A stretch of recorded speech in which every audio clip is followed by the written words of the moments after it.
tel kadayıfımı rondodan geçiriyorum.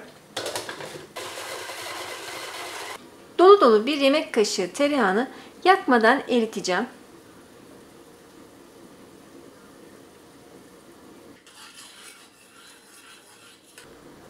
Tel kadayıfını rondodan geçirdim. Fakat rondodan geçirken dikkat etmeniz gereken bir noktayı hemen söylemek istiyorum. Tel kadayıfı biraz açın, havalansın. Eğer yumuşak ise. Çünkü rondonuzu bozabilir. Biraz havalansın, biraz kurumaya başlasın. Sonra rondodan geçirin.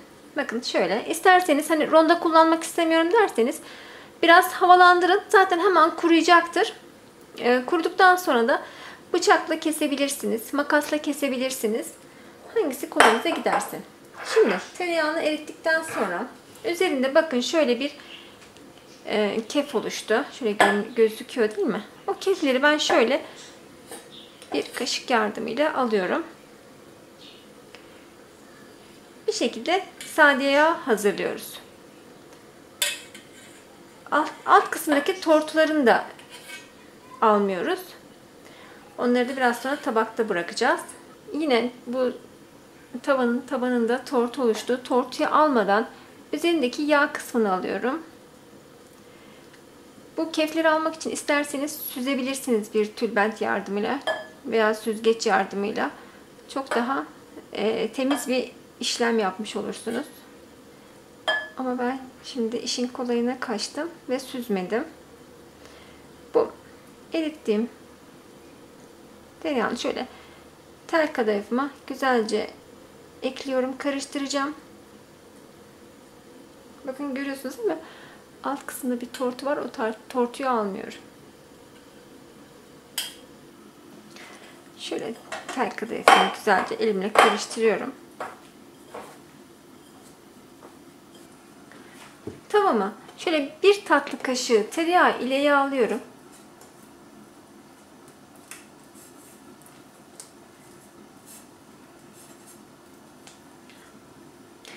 Şöyle üzerine de bir tatlı kaşığı kadar pekmez ekledim.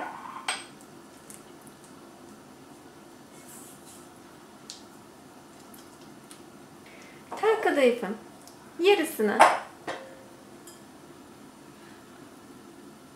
şöyle tavama yerleştiriyorum.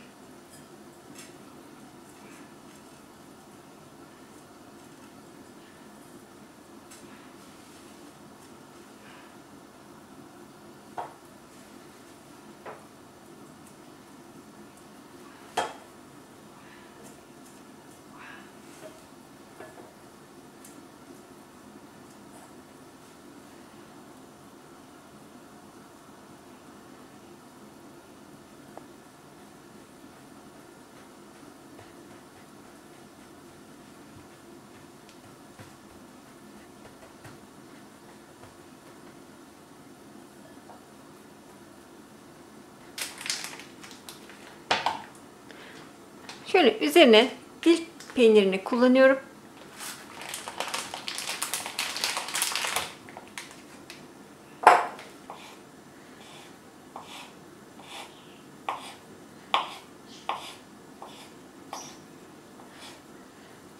Zaten güzelce bastırmıştım.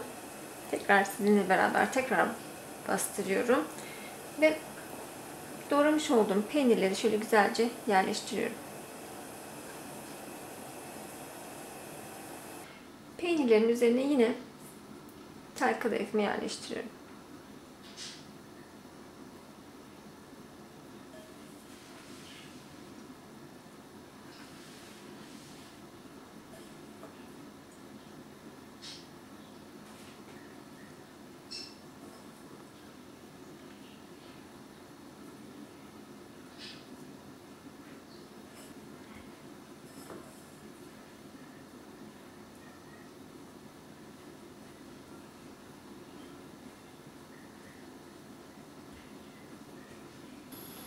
Ve şöyle tavada pişiriyorum.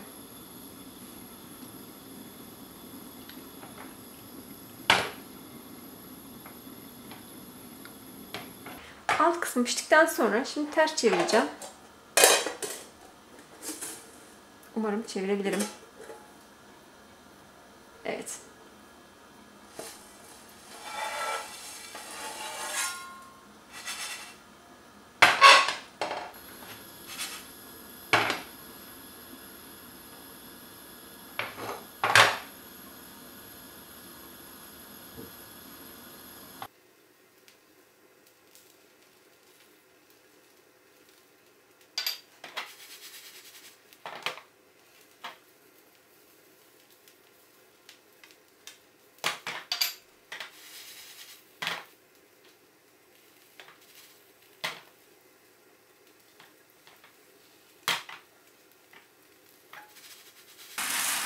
Evet, ocağımı kapattım.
Evet.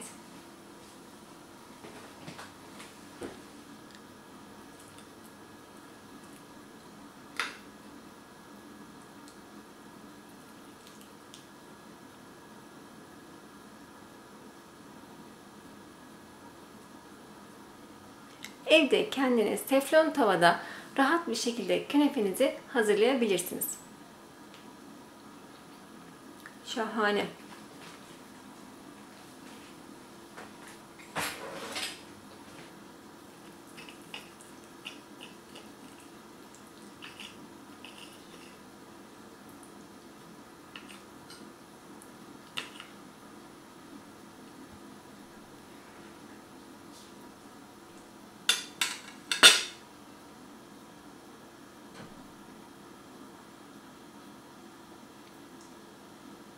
Evet. Gerçekten çok lezzetli ve çok kolay olan bu tarifi mutlaka denemenizi tavsiye ederim. Beni izlediğiniz için çok teşekkür ederim. Bir sonraki tarifte görüşmek üzere. Kendinize çok iyi bakın. Hoşça kalın.